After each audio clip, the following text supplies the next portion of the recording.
Muy bien. Bienvenidos a todos a este 17º café entre amigos con la doctora Nora Ampudia, el doctor Israel y un servidor. El tema que vamos a tratar el día de hoy es cómo pierde fuerza la recuperación, retos para la política monetaria y financiera. Va a iniciar, me parece que tú inicias, ¿verdad, Israel? Pues muy bien, les damos la más cordial bienvenida a todos y los dejamos con el doctor Israel Macías.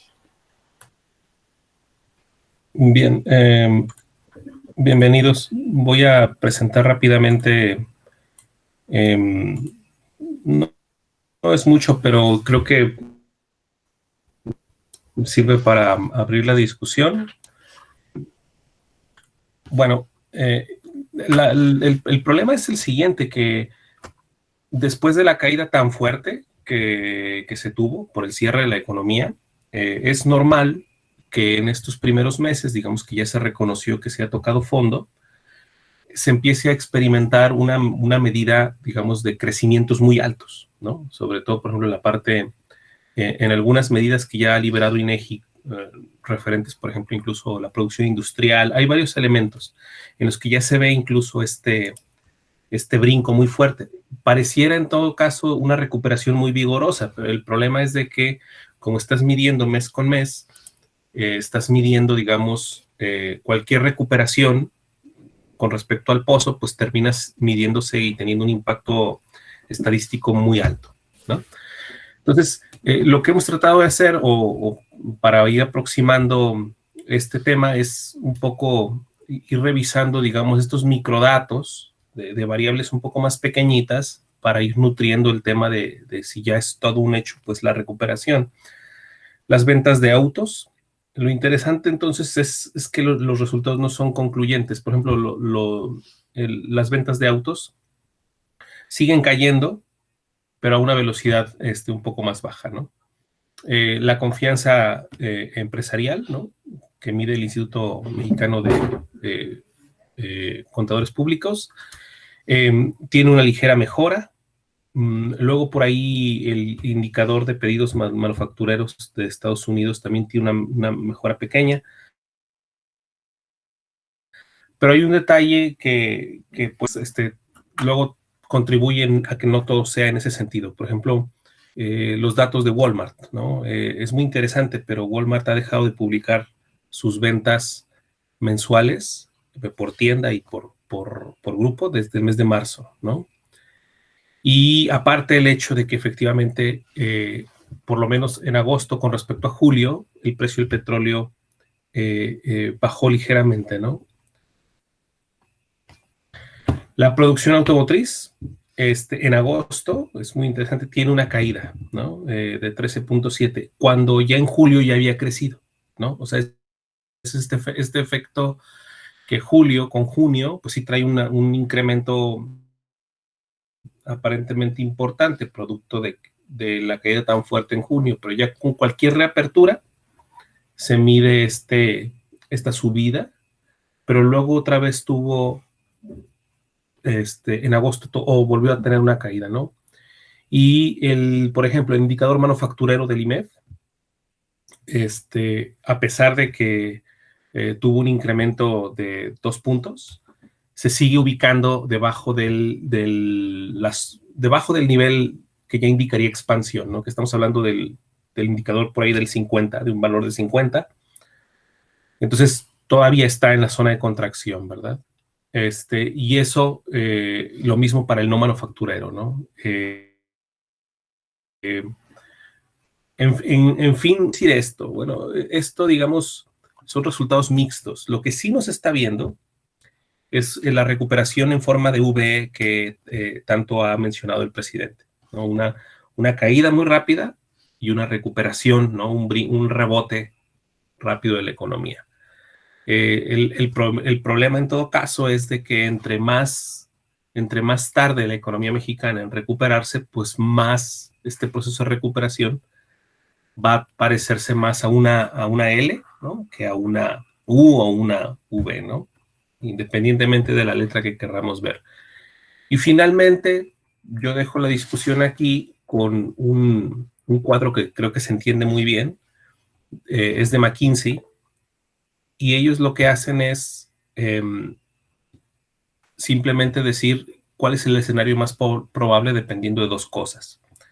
Dependiendo del comportamiento del virus y dependiendo del plan de acción del gobierno. Por ejemplo, vean ustedes aquí, si el virus se controla rápidamente y de forma efectiva, si se controla con algunos problemas, o si de plano, pues las medidas sanitarias, pues no, ni siquiera se hacen pruebas, ¿no? Esas son las tres categorías, y en la parte horizontal tenemos tres categorías para el tema de el plan de acción del gobierno. Si se intervino de manera muy eficaz, si hay un plan pero pues tiene problemas, o si de plano ni siquiera hay ningún tipo de apoyo ni nada, ¿no? Entonces, como en México, pues difícilmente se hacen pruebas, y realmente lo único que se ha concentrado el gobierno es en el conteo de tener, digamos, camas disponibles, y hay una cifra, se habla de una cifra negra muy fuerte, en términos de muertes o exceso de personas que están muriendo, que antes no morían. Realmente ni siquiera se puede saber a ciencias ciertas cuál es la evolución de la pandemia en el país, porque pues ni siquiera se hacen pruebas. Entonces, ese es el punto, de que si tenemos un plan o cantidades muy pequeñas destinadas para la reactivación económica, o prácticamente nulas, de hecho en este presupuesto no hay nada, pues entonces estaríamos más bien en un escenario más parecido al que se plantea aquí, ¿no?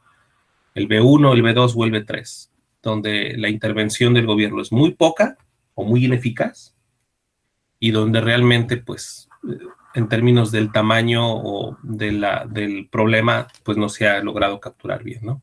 Entonces eso sería lo que yo quería comentar, y yo creo que, bueno, pues con eso dejo la palabra. Muchas gracias.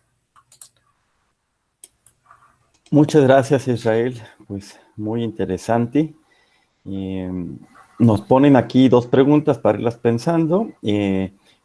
Ahora, pues tiene la palabra la doctora Nora Ampudia, que nos va a hablar de los retos de la política monetaria de México y el mundo. Muchas gracias, Nora. ¿Qué tal? Muchas gracias, Carlos. Buenos días a todos. Gracias por estar aquí. El día de ayer, la Organización de Cooperación Económica para el Desarrollo presentó resultados preliminares y le bajó la tasa de crecimiento a México a un 10.2% de contracción. Aquí está pensando la OCDE que podemos tener un doble golpe por el problema de los recontagios, que nos podría llevar a una caída en W. Lo que yo quiero, aquí se ve, ¿no? La caída en W. Esto sería un escenario con otro golpe económico, producto de el optimismo de la población que está saliendo a las calles o que ya está cansada de estar confinada, y que se está dando un mayor número de contagios en otros países. Lo que yo quiero argumentar es que lo que nosotros estamos viendo en esta crisis es un cambio estructural. Recuperar los niveles que traíamos nos va a llevar mucho más tiempo del esperado. Aquí sería un escenario de ascenso positivo o un escenario de descenso, dependiendo de esta contracción, de este doble golpe a la economía. Y bueno, estas son las proyecciones para México, ¿no? Una caída del 10.2 contra con una diferencia del 2.7 contra lo que ellos estimaban en junio, que era 8 algo, no olvidé. Entonces, lo que quiero hablar es cómo los bancos centrales a nivel mundial han reaccionado con dos tipos de medidas básicas: medidas de liquidez y compra de activos. Este es el caso de México. Estos son los países en desarrollo, estas son las economías desarrolladas y es la expansión de billetes y monedas en la economía, es decir, inyectar liquidez para evitar la contracción del crédito y para evitar un alza increíble en tasas de interés, en fin, problemas de morosidad, etcétera. Entonces, lo que es interesante es cómo esta crisis ha llevado a medidas mucho más dramáticas que las que se establecieron en el 2008, que fue una crisis financiera. Aquí podemos ver los programas de estímulos económicos que han realizado los bancos centrales.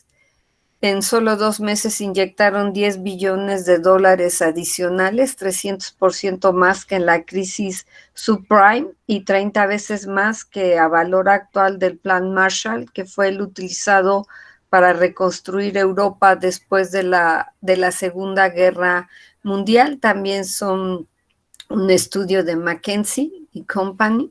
Y entonces en azul podemos observar los rescates de la crisis financiera contra la expansión monetaria actual en azul claro y como la hoja de balance del Banco Central. Esto significa lo siguiente: el Banco Central le otorga crédito a la banca comercial, a cambio solicita garantías, y lo que ha sucedido es que al solicitar garantías, esas garantías quedan en la hoja de balance del Banco Central como activos y pasivos para la banca. Y bueno, es un incremento sin precedente de esa hoja de balance que me está indicando el Banco Central los bancos centrales han aumentado la impresión de billetes y monedas, han inyectado liquidez al sistema con la esperanza de que la banca comercial reaccione, baje sus tasas de interés y otorgue créditos, se penalice el ahorro, se fomente la inversión y se fomente el consumo. Entonces, los objetivos, Banco de México no fue la excepción. Banco de México bajó la tasa de interés de referencia, 10 recortes en un año, 375 puntos base menos, y la bajó de 8.25 a 4.5, con la esperanza de que la banca comercial también bajara la tasa y pudiera reactivar la economía. Entonces, tuvo 4 tipos de acciones: bajando la tasa de referencia, otorgando préstamos a instituciones financieras con operaciones de recompra, ampliando la ventanilla de descuento, incluso el horario de operación, operaciones de préstamo específicas para mercados específicos, hizo un swap de divisas con la Reserva Federal, compró ventas directas de activos, de bonos del gobierno, valores del sector privado, papel comercial, bonos corporativos, e incluso ajustó regulaciones para que los intermediarios financieros y en especial la banca pudieran posponer el cobro de las tarjetas de crédito. Entonces, a partir del 21 de abril, inyectó 750,000 millones de pesos para fortalecer esos canales de crédito con diversas medidas. Sin embargo, pues el crédito bancario está dirigido por la demanda. Esto significa que la banca no puede obligar a empresas y personas a tomar créditos.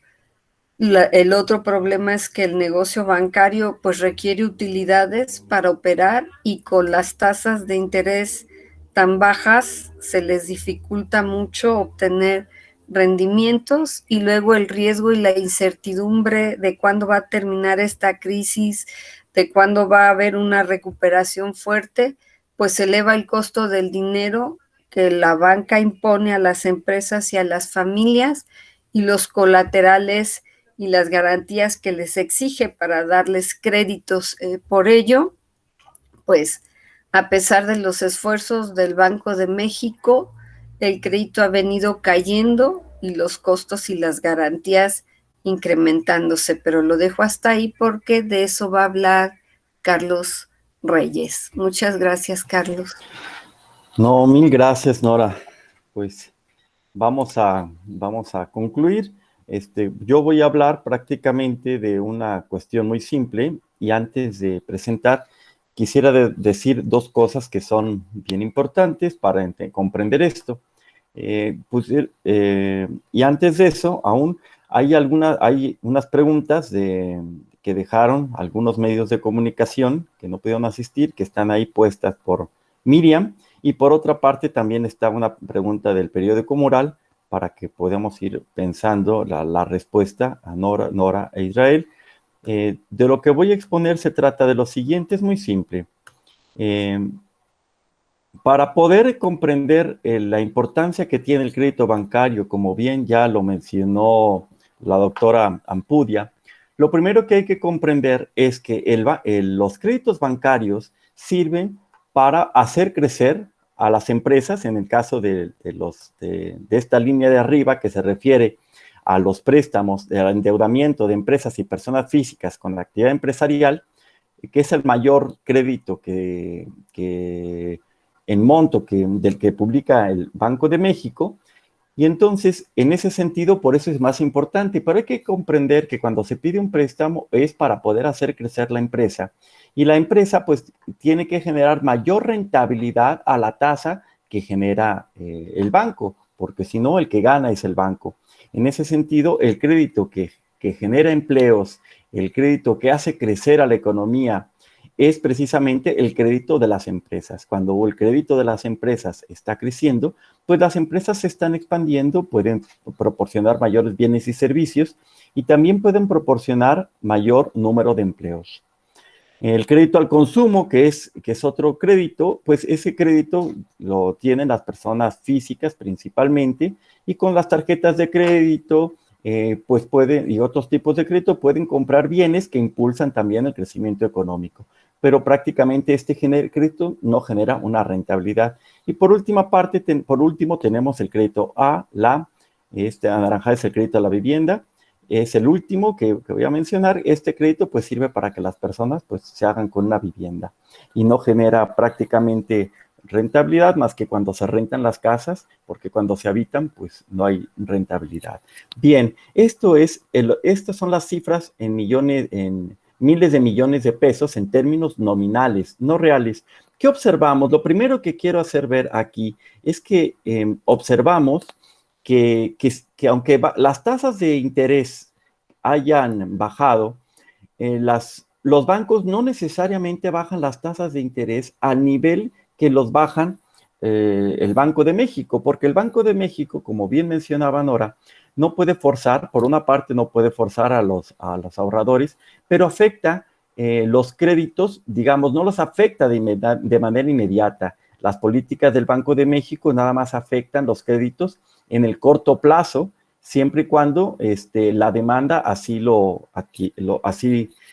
solicite los créditos. Entonces, aquí lo primero que quiero hacer ver que esta línea, que es la de créditos de empresas, que no solamente es el bancario, sino que son otras fuentes alternativas, además del banco, ha disminuido en términos nominales en el primer trimestre. Los otros créditos, aquí vemos que va creciendo y va disminuyendo. Es decir, tanto el crédito al consumo, ¿no?, como el crédito para las empresas, pues el monto nominal ha sido menor. Y eso nos habla que las empresas no están solicitando préstamo para seguir creciendo y tampoco las personas físicas.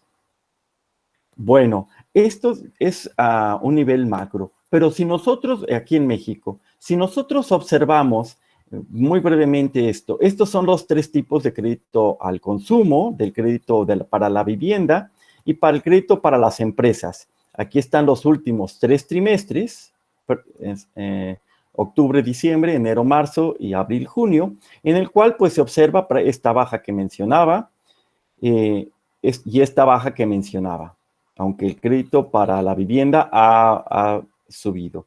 ¿Qué sucede? El crédito bancario no todo este crédito se financia de la banca. ¿Cómo se financia? Prácticamente del total del crédito, el 42% es bancario y el 58% es no bancario. Prácticamente el crédito al consumo, que es el menor, el que estaba mero abajo de esta gráfica, se financia principalmente por el banco, el crédito al consumo, pero el crédito para la vivienda, curiosamente, no se financia principalmente del crédito bancario. Y también las empresas, la mayor parte es por crédito, pues no bancario, de crédito no bancario. Entonces vamos a analizar el crédito bancario. ¿Qué ha sucedido con el crédito bancario? Que es el que tenemos mayor información. El crédito no bancario primero para las empresas, porque veíamos que era el principal monto, el 52% es de intermediarios fuera del país, el 45% es de otras alternativas de financiamiento, pues como pueden ser las empresas cotizadas en bolsa, y 3% del extranjero. Como vemos, la mayor parte de este 62, del crédito para las empresas está financiado no por los bancos, sino por otras fuentes. Si nos metemos ahora sí propiamente a los bancos, observamos que estos son los saldos de la banca comercial, pero ya no en términos reales, es decir, ya no es un peso no es igual a un peso de ahorita que un peso de 2015. Aquí está ajustado por cifras en términos reales, no nominales. ¿Qué está sucediendo? El crédito para el consumo se ve claramente que está a la baja. Ahorita vamos a ver qué tanto. Viendo de 2015 a 2020, pues estamos por debajo de los niveles en términos reales del 2015. Observamos que el crédito a las empresas de alguna manera ha crecido en términos reales y el crédito total ha subido. Si nosotros analizamos solamente este año, pues diríamos, pues no hay mucha diferencia, vemos una curva plana. Pero aquí está lo interesante en la siguiente gráfica. Y ya estoy a punto de concluir. Lo que quiero mostrar es que si nosotros vemos la variación del crédito bancario de 2015 a 2020, de cómo ha sido la variación en términos reales, los porcentajes de cambio, vamos hacia prácticamente una caída en este anaranjado, vemos que una caída en el crédito al consumo. Esto significa que se está resintiendo la pérdida de empleo de las personas y de tal manera, pues que ya no el dinamismo de las compras ya no ha sido tan importante como había sido en años pasados, porque pues venimos la economía pues no ha crecido a los ritmos incluso antes de la pandemia. También observamos, y esta es la gráfica tal vez más interesante, si observamos de enero de 2020 a julio de 2020, observamos que el crédito para el consumo ha tenido pues tasas negativas de crecimiento, más bien está decreciendo, podríamos decir. Entonces, lo que pudiera impulsar de alguna manera las compras, el consumo, pues se ha ido cayendo tanto por la pandemia, pero sobre todo el efecto que ha dejado de la pérdida de empleos. El crédito para la vivienda, que es esta línea gris, ha mostrado todavía tasas positivas de crecimiento. Sin embargo, observamos que en abril hubo un crecimiento en los tres, tanto en créditos para el consumo como para créditos para empresas. Pero ¿qué está sucediendo?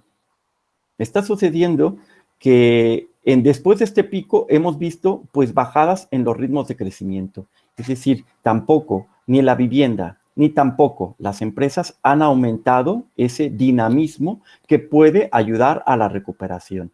En pocas palabras, lo que quiero decir es que en relación al mes de abril, donde hubo un aumento en los saldos del crédito bancario, podemos observar que en el mes de julio se observa un debilitamiento en el otorgamiento del crédito bancario. Esto pudiera impulsar la recuperación, pero no lo está haciendo. ¿Por qué? Porque al bajar los créditos se impide impulsar la recuperación económica, principalmente en los créditos al consumo, que están decreciendo en términos reales. aunque los saldos de la vivienda y de empresas, los préstamos, presentan menos dinamismo y menores tasas de crecimiento. Es decir, la recuperación por el crédito que están otorgando los bancos, pues no está siendo lo suficientemente fuerte porque no hay demanda de esos créditos y se ha debilitado ese crecimiento. Incluso ha caído en el caso de los créditos al consumo. Muy bien, pues por mi parte sería todo. Hay aquí algunas preguntas de los medios de comunicación que me gustaría saber si Nora e Israel gustan responder alguna de ellas.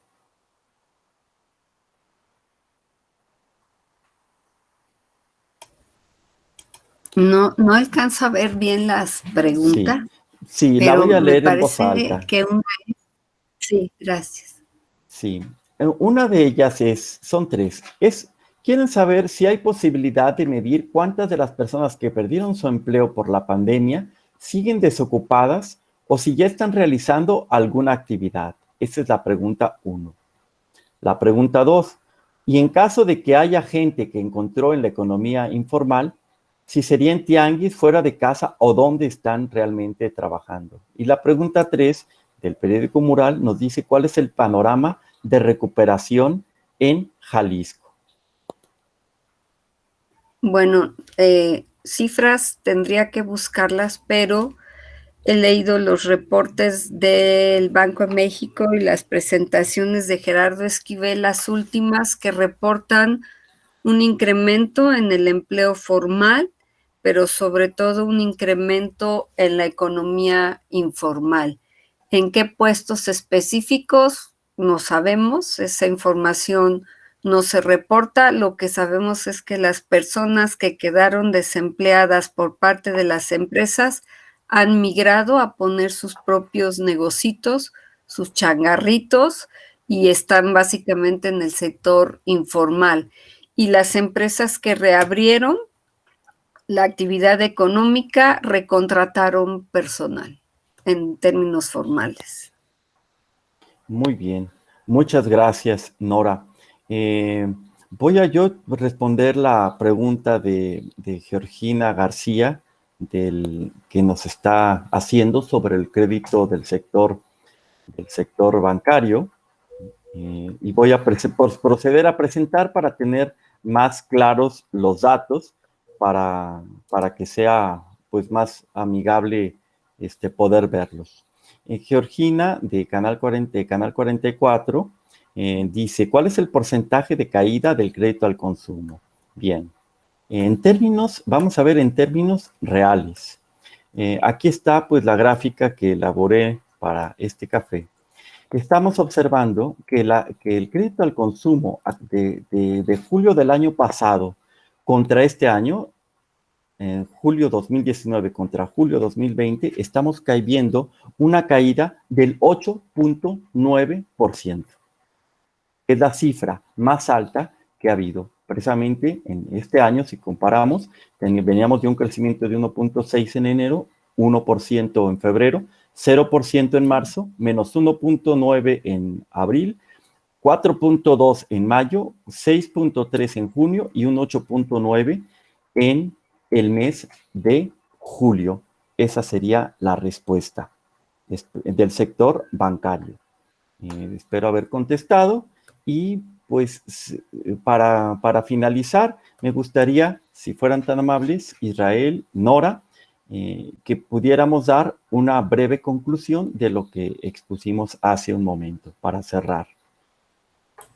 Bueno, tú, Israel, primero. Sí, yo primero. Bueno, en general yo lo que diría sería rápidamente que en principio las variables de la economía sí mostraban este brinco muy fuerte, pero los últimos indicadores, sobre todo los más particulares en sectores concretos, ya no traen, ya no están manteniendo esta recuperación o esta fuerza inicial de la recuperación, lo cual es preocupante porque en un contexto de un mal control de la pandemia, más bien estaría entonces hablándonos de un escenario en el cual, lo que comentaba Nora, la recuperación va a terminar siendo mucho más lenta, ¿no? Un poco más parecido al horizonte de una forma de L, independientemente de, empeoraría si esto se vuelve si hay un rebrote de los contagios y una serie de cosas. Y nada, pues, o sea, los datos se están creando en la medida en que van saliendo, pero al principio eso sería lo que yo quería resaltar. Muchas gracias, Israel. Nora.